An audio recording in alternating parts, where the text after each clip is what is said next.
Praise the Lord, hallelujah. प्रभु यीशु मसीह में आप सबका स्वागत है।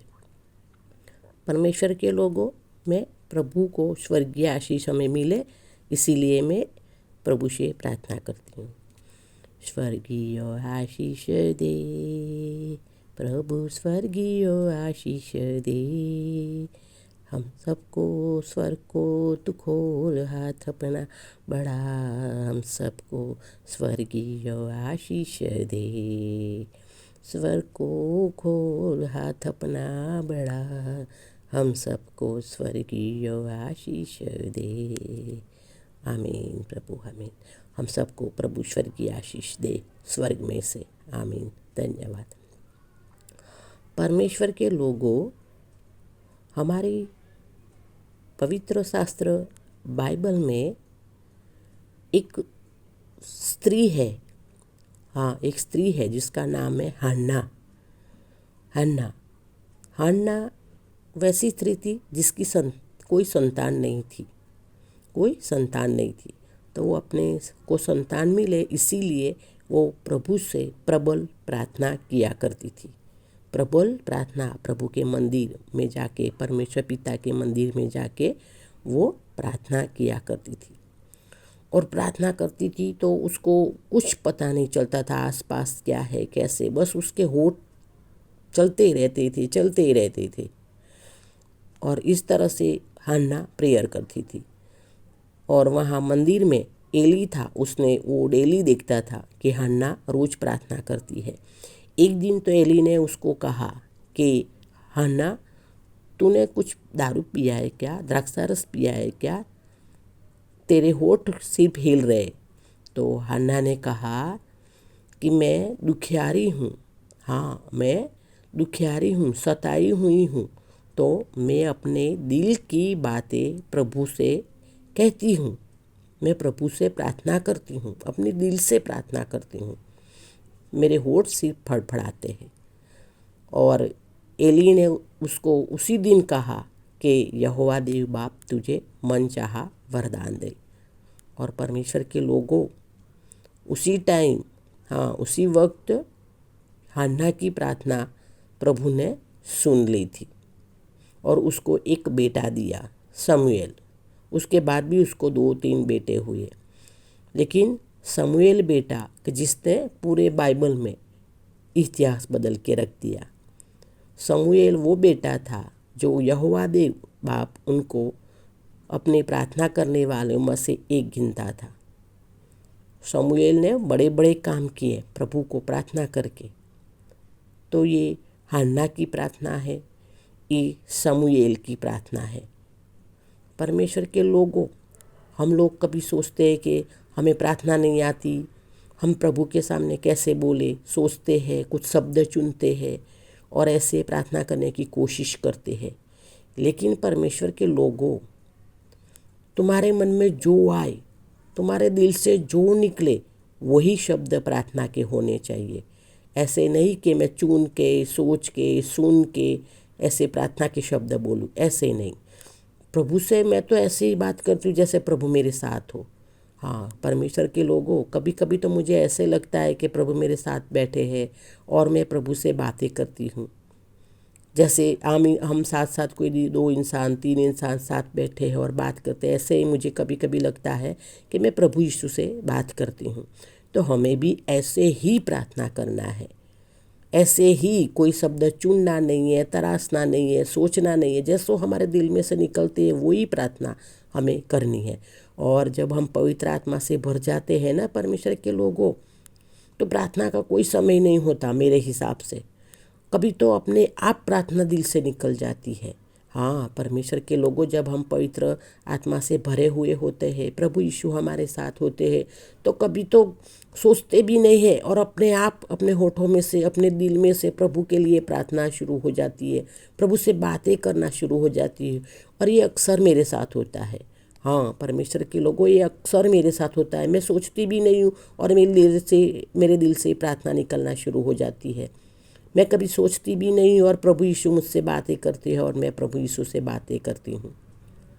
तो ये प्रार्थना मतलब जो हम जैसे हैं, हमारे पास जो शब्द है, हमारे पास जो दिल में बातें हैं, जो दुखी की पीड़ा की जो बातें हैं, वो प्रभु हमको जैसे बुलाए वैसे, हमको जैसे शब्द आए ऐसे हमें ऐसे बोलकर प्रभु यीशु के सामने प्रार्थना करनी चाहिए। कुछ सोचना नहीं है, कुछ घबराना नहीं है।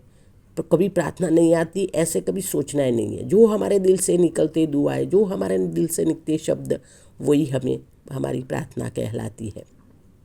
हाँ, परमेश्वर के लोगों एलिया ने जब प्रार्थना की थी, हाँ, अपनी याकूब की पत्री में बताते हैं, हाँ, याकूब की पत्री में बताते हैं कि जब एलिया ने प्रार्थना की थी तो स्वर्ग से आग उतर आई थी। हाँ, एलिया ने जब प्रार्थना की थी, वो पवित्र शास्त्र बाइबल में पहला राजा और उसकी 17वीं और 18वीं आयत में बताया है कि जब एलिया ने प्रार्थना की तो स्वर्ग से आग उतर आई थी और एलिया की भेंट थी वो ग्रहण की थी। हाँ, इसी हिसाब से एलिया को बताया था कि वो हमारे पवित्र शास्त्र बाइबल में व्यवस्था विवरण, लेवी व्यवस्था और निर्गमन, ये तीनों किताब में बताया गया है कि जब प्रभु परमेश्वर पिता ने कहा एलिया को कि जब तू वेदी बनाता है तो वेदी बना, तब तराशे हुए पत्थर मत लेना, तराशे हुए शेप में डाले हुए पत्थर मत लेना।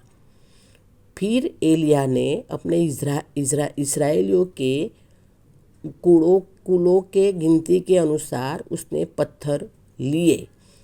कोई भी पत्थर तराशा नहीं, कोई भी पत्थर को शेप नहीं दिया गया, और जैसे मैदान में से मिले, हाँ, जैसे मैदान में से मिले वैसे ही पत्थर लेकर एलिया ने प्रभु परमेश्वर पिता की वेदी बनाई। वो पत्थर को कोई चेंज नहीं किया, वो पत्थर में को तराशा भी नहीं, कोई चेंज नहीं किया, जैसे मैदान से मिले वैसे ही पत्थर से प्रभु परमेश्वर पिता यहोवा देव बाप की वेदी एलिया ने बनाई। ऐसे ये बातें पवित्र शास्त्र बाइबल में व्यवस्था विवरण, लेवी व्यवस्था और निर्गमन में बताया है।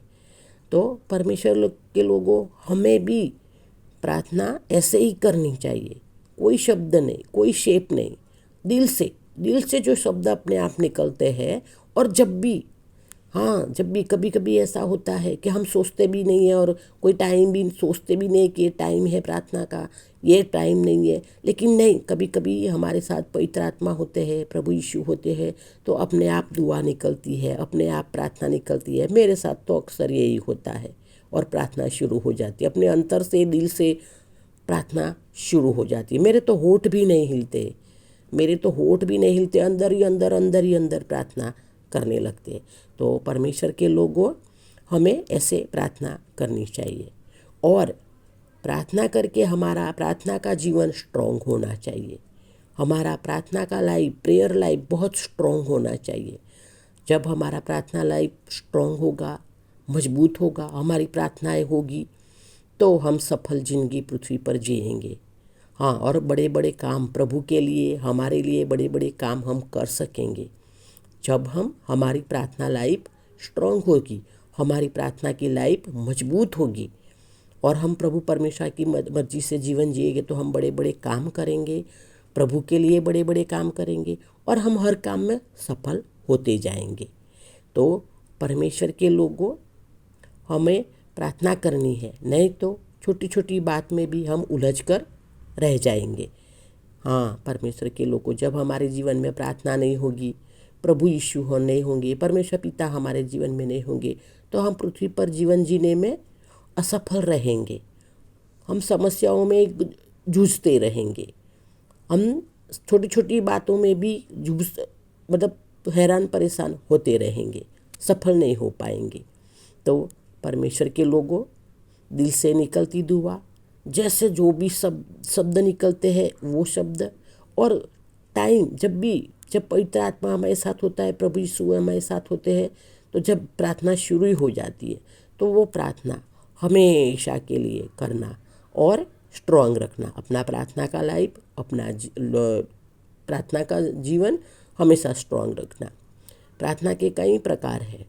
हाँ, दिल से करो। और कहता है ना, बलवान व्यक्ति, धनवान व्यक्ति हार सकता है, लेकिन एक घुटनों पर आया प्रार्थनावादी व्यक्ति कभी नहीं हार सकता। मैं फिर से दोहराती हूँ, एक बलवान व्यक्ति, एक धनवान व्यक्ति, एक ताकतवर व्यक्ति हार सकता है, लेकिन एक मसीही जो घुटनों पर आया प्रार्थना करता है वो कभी भी कहीं भी नहीं हार सकता है। तो हमें प्रार्थना करनी है, घुटनों पे आके प्रार्थना करनी है, उपवास के साथ प्रार्थना करनी है, चर्च में कलीसिया में जाके प्रार्थना करनी है। दुख भी हो, सुख भी हो, समय कोई भी हो, हमें प्रार्थना कंटिन्यू करनी है। हमारे परिवार के लिए, हमारे परिवार के सभ्यों के लिए, हमारे लिए, सबके लिए, हम दूसरों के लिए प्रार्थना हमें करनी है। ऐसे नहीं कि सिर्फ हमारे लिए। हाँ, पवित्र शास्त्र बाइबल ये भी बताती है कि जब तुम दूसरों की खेती सींचोगे, अपनी खेती अपने आप सींची जाएगी। हाँ, फिर से दोहराती हूँ, पवित्र शास्त्र बाइबल में लिखा है कि जब तुम दूसरों की खेती सींचोगे तो अपनी खेती अपने आप सींची जाएगी। कहने का मतलब कि जब आप दूसरों के लिए भी प्रेयर करते हैं, हाँ, दूसरों के लिए भी प्रेयर करते हैं, तो हमारी प्रेयर प्रभु तुरंत सुन लेते हैं। तो हमें इसी तरीके से प्रेयर करनी है, घुटनों पे आके प्रार्थना करनी है, उपवास के साथ प्रार्थना करनी है, स्तुति आराधना करके रोज़ प्रार्थना करनी है, परिवार में सबके साथ मिलकर बैठकर प्रार्थना करनी है, परिवार में सबके साथ शाम को या सुबह जब भी टाइम मिले तब प्रार्थना करनी है, उपवास के साथ प्रार्थना करनी है, कलीसिया, मंदिर, चर्च, भवन में जाके प्रार्थना करनी है। दुख की घड़ी में, संकट की घड़ी में, बीमारी की परिस्थिति में, हमारी जो भी हालत हो, दुख की घड़ी हो, जो भी हो, सुख की घड़ी हो, दुख की घड़ी हो, हर समय, हर घड़ी, हर समय में हमें प्रभु यीशु से प्रार्थना करनी है। प्रार्थना हमारी होनी चाहिए, प्रार्थना लाइफ हमारा स्ट्रांग होना चाहिए, मजबूत होना चाहिए। हम बड़े बड़े काम करेंगे और हम मसीह जीवन में सफल रहेंगे। प्रभु यीशु में मांगते हैं। प्रभु यीशु ने हमारी प्रार्थना सुनी है और प्रभु यीशु ने हमको स्वर्गीय आशीष दी है। आमीन। परमेश्वर के लोगों, वीडियो अच्छा लगा है तो शेयर करना, लाइक करना, सब्सक्राइब करना और सबको सुनाना। प्रभु हम सबको स्वर्गीय आशीष देंगे। आमीन। धन्यवाद। प्रभु यीशु की दासी वासंती।